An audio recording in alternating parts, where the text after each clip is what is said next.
Hola, soy Nayara Salgaona y en este video voy a hablar sobre el aparato reproductor femenino, sus órganos, el ciclo menstrual y cómo se ven histológicamente el ovario y el endometrio a lo largo del ciclo.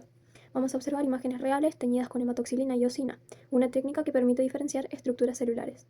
El aparato reproductor femenino está formado por órganos internos y externos que trabajan en conjunto para cumplir funciones reproductivas. Los ovarios son dos estructuras ubicadas a los costados del útero. Su función principal es producir los óvulos y las hormonas sexuales femeninas, estrógenos y progesterona. Las trompas de falopio conectan los ovarios con el útero, y es en su interior donde suele ocurrir la fecundación del óvulo por el espermatozoide. El útero es un órgano muscular hueco que se encuentra en el centro de la pelvis.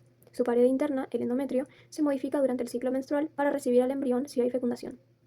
La vagina es el canal que comunica el útero con el exterior y cumple funciones en la menstruación, las relaciones sexuales y el parto. Finalmente, la vulva comprende los genitales externos visibles, como los labios mayores, menores, el clítoris y el orificio vaginal. El ciclo menstrual involucra dos ciclos coordinados. En el ciclo ovárico, durante la fase folicular, se activan varios folículos primordiales, pero solo uno madura por completo. En el día 14 se produce la ovulación, cuando el folículo de Graf libera el ovocito secundario. Luego sigue la fase lútea, en la cual el folículo roto se transforma en cuerpo lúteo que produce progesterona. Si no hay embarazo, el cuerpo lúteo involuciona. En paralelo, el ciclo uterino empieza con la fase proliferativa, donde el endometrio crece y se regenera por acción del estrógeno.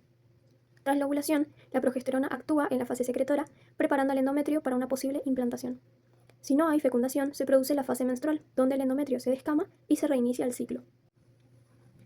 En esta imagen a bajo aumento, teñida con hematoxilina y eosina, podemos ver una visión general del ovario. En la parte más externa se encuentra la túnica albugínea, una capa de tejido conectivo denso que recubre el órgano. Justo por debajo se localiza la corteza ovárica, donde se desarrollan los folículos en diferentes etapas. En este aumento todavía no distinguimos claramente los tipos de folículos, pero ya se aprecian algunas estructuras redondeadas dispersas. En este aumento mayor podemos observar un folículo primordial, el tipo más abundante en la corteza ovárica. Está compuesto por un ovocito primario que se encuentra detenido en la primera profase de la meiosis. Alrededor del ovocito vemos una capa de células foliculares planas, lo que lo diferencia del folículo primario, donde estas células ya son cúbicas. El núcleo del ovocito es grande y suele estar desplazado hacia un costado. El citoplasma se tiñe de rosado con la eosina, mientras que el núcleo aparece teñido de azul por la hematoxilina.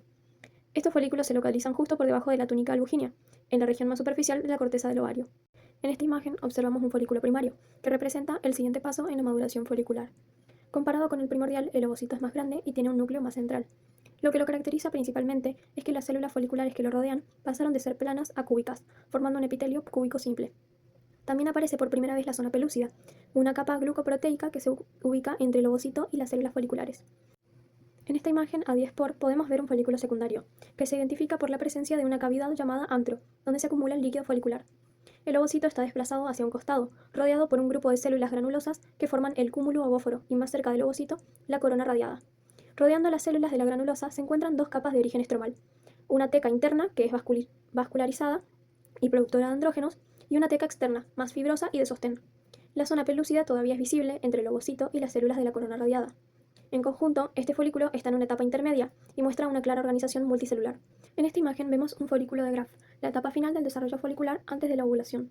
Es el más grande y puede medir hasta 20 milímetros, y se caracteriza por un antro muy amplio lleno de líquido folicular. El ovocito está desplazado hacia un extremo, sostenido por el cúmulo ovóforo.